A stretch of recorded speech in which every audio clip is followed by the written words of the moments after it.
Hello friends, मैं देवेंद्र आर्य एक बार फिर से आपका स्वागत करता हूं अपने यूट्यूब चैनल देवेंद्र आर्य पर। और आज का हमारा वीडियो है the voice of the rain. आपकी 11th क्लास की जो बुक है हॉर्नबिल, उसकी 3rd पोइम है और इसको लिखा है वाल्ट व्हिटमैन ने। यहाँ पर हम आपके सामने एक्सप्लेन करेंगे इसको हिंदी में। यदि आपको पिछले वीडियोस देखना है, पिछली चीज़ें आपको जो भी देखना है, लेसन्स के एक्सप्लेनेशन या पोएम के एक्सप्लेनेशन, तो आप जो है चैनल को सब्सक्राइब करें। प्लेलिस्ट में आपको सारी चीज़ें मिल जाएंगी 1 बाय 1 करके, ठीक है।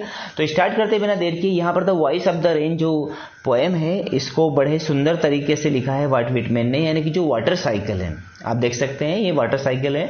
वाटर साइकिल में क्या होता है कि जो बारिश की बूंदें हैं, यानी कि जो पानी है, वो इवोपरेशन द्वारा यानी कि जो है वाष्पित होकर ऊपर जाता है, बादल बनता है। बादल बनने के बाद वापस जो है वो उसमें बारिश होती है और फिर से वापस पानी नीचे आ जाता है। तो एक चक्र चलता रहता है, साइकिल चलती रहती है।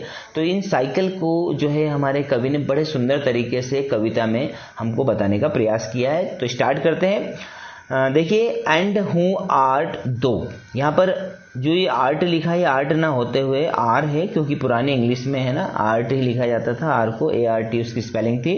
And who are thou said I यहाँ पर कौन है? पोइट है। पोइट ने पूछा to the soft falling shower, यानी हमारे कवि ने सॉफ्ट फॉलिंग शॉवर यानी कि जो बारिश की बूंदें थी, बहुत ही सॉफ्ट तरीके से जो गिर रही थी, मध्यम मध्यम, उन बूंदों से पूछा कि तुम कौन हो। Which strange to tell give me an answer as here translated. और बड़ी अजीब सी बात है कि उन बूंदों ने मुझे एक आंसर दिया, एक जवाब दिया, जो मैं आपके सामने यहाँ पर ट्रांसलेट कर रहा हूँ। I am the poem of earth said the voice of the rain. तो बरसात की आवाज़ ने मुझसे कहा, बारिश की आवाज़ ने कहा कि मैं इस पृथ्वी की कविता हूँ। I am the poem of the earth, यानी कि मैं इस पृथ्वी की कविता हूँ। Said the voice of the rain. Eternal I rise impalpable out of the land and the bottomless sea. Eternal यानी कि अनंत रूप से, राइज यानी ऊपर उठना, इम्पल्पेबल यानी कि जिसको हम छू ना सके, इस तरीके से। जैसे कि पानी आप देख सकते हैं, पानी जब वाष्पित होता है तो हम उसको छू नहीं सकते, है ना, वो ना ही उसको देख पाते हैं। तो वो अनंत तरीके से ऊपर उठता है वाष्पित होकर, जिसको हम छू नहीं सकते। आउट ऑफ द लैंड, जमीन के ऊपर से भी, एंड द बॉटमलेस सी, और अथाह समुद्र से भी, यानी समुद्र से भी जल वाष्पित होता है, और जो है जंगलों, पृथ्वी के ऊपर से भी जल वाष्पित होता है। तो यहाँ पर बारिश की बूंदें कहती है कि इटर्नल में ऊपर उठती हूँ, है ना, और जिसको कोई देख नहीं सकता, जमीन के ऊपर से भी और अथाह समुद्र के ऊपर से भी मैं ऊपर उठकर जाती हूँ, और क्या बन जाती हूँ? बादल बन जाती हूँ। अपवर्ड टू हेवन, अपवर्ड यानी ऊपर, स्वर्ग में जाकर, स्वर्ग यानी कि आकाश में जाकर।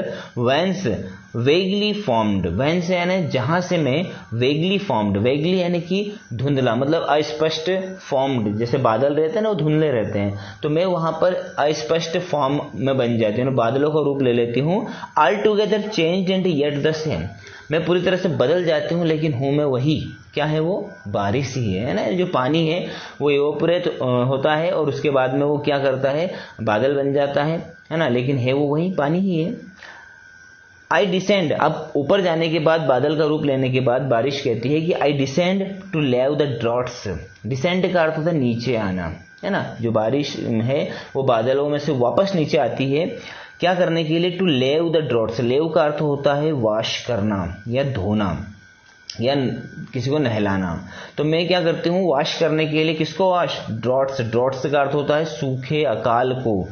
एटॉमिस यानी कि जितने भी एटम्स हैं, यानी जितने भी अणु हैं, जितने भी, है ना, सारी चीज़ें हैं, जो भी अणु हैं, उनको नहलाती हूँ, है ना। जिसके बाद में मैं ड्रॉट्स यानी सूखे को नहलाती हूँ, अकाल को ख़त्म करती हूँ। Dust layer of the globe, यानी पूरी पृथ्वी के ऊपर जो डस्ट की लेयर होती है, धूल की परत होती है, उसको भी मैं नहलाती हूँ। इसलिए मैं कहाँ पर आती हूँ? नीचे आती हूँ। And all that in them without me where sits only latent unborn, और मेरे बिना सभी चीज़ें, यहाँ तक कि बीज भी, सिर्फ क्या रहते हैं? छिपे हुए रहते हैं, अनबोर्न रहते हैं, यानी कि पैदा भी नहीं होते हैं, है ना। ना तो यहाँ पर एक शब्द आया है लेटेंट, यानी कि जब तक मैं नहीं आऊँगी, आप देख सकते चित्र में, जब तक मैं नहीं आऊँगी तब तक ना तो बीज उगेंगे, ना कुछ चीज़ उगेगी, ना किसी में जान आएगी।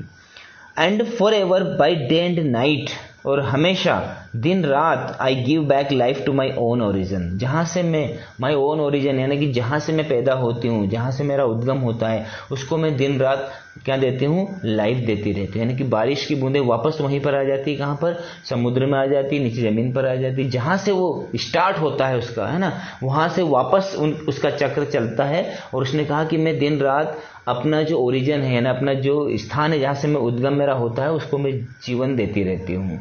And make pure and beautify it, और उसे स्वच्छ और सुंदर बनाती हूँ, है ना। समुद्र को और जो जंगल है, पृथ्वी है, उसको सुंदर कौन बनाता है, बारिश बनाती है। तो यहाँ पर कवि ने हमारे सामने जो वाटर साइकिल है उसको बड़े सुंदर तरीके से, बड़े अच्छे तरीके से कविता के रूप में प्रस्तुत किया है। बहुत ही शानदार कविता यहाँ पर लिखी है।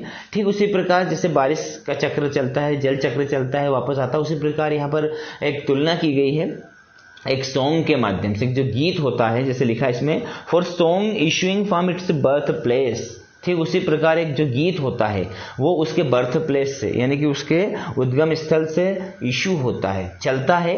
आफ्टर फुलफिलमेंट, और लोगों को संतुष्ट करने के बाद, लोगों की इच्छाओं को पूरा करने के बाद, लोगों के अंदर चाहत बनाने के बाद, वेंडरिंग घूम फिर कर, रेकेड और अनरेकेड यानी कि कोई चाहे या ना चाहे, ड्यूली विथ लव रिटर्न्स, वापस आ जाता है पूरी ईमानदारी के साथ प्रेम पाकर। यानी कि जैसे एक वाटर चलता है, पूरा चक्र बनाने के बाद, पूरा चक्र में अपना जो है जहाँ भी उसको जो कुछ करना है, जैसे किसी चीज़ को, डस्ट को साफ करना है, जीवन देना है बीज को, वो सब करने के बाद अपने वापस ओरिजिन स्थान पर आ जाता है। उसी प्रकार जो गाना होता है, जो गीत होता है, वो भी लोगों के अंदर उनकी इच्छाओं को पूरा करने के बाद, चाहे लोग उसको पसंद करें या ना करें, वापस गीतकार के पास आ जाता है इनाम के रूप में। गीतकार चाहता नहीं कि मुझे इनाम मिले, लेकिन लोगों का प्यार ही उसके लिए इनाम है। तो सॉन्ग की तुलना भी बारिश से की गई है और बड़े सुंदर तरीके से ये पोएम हमारे सामने कवि ने प्रस्तुत की है।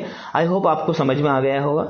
इसी प्रकार के यदि है ना आपको और भी वीडियोस देखना है तो आप चैनल को सब्सक्राइब करें, बेल आइकन को प्रेस करें ताकि आपके पास नए वीडियो की नोटिफिकेशन टाइम पर आ जाए। थैंक यू वेरी मच, धन्यवाद।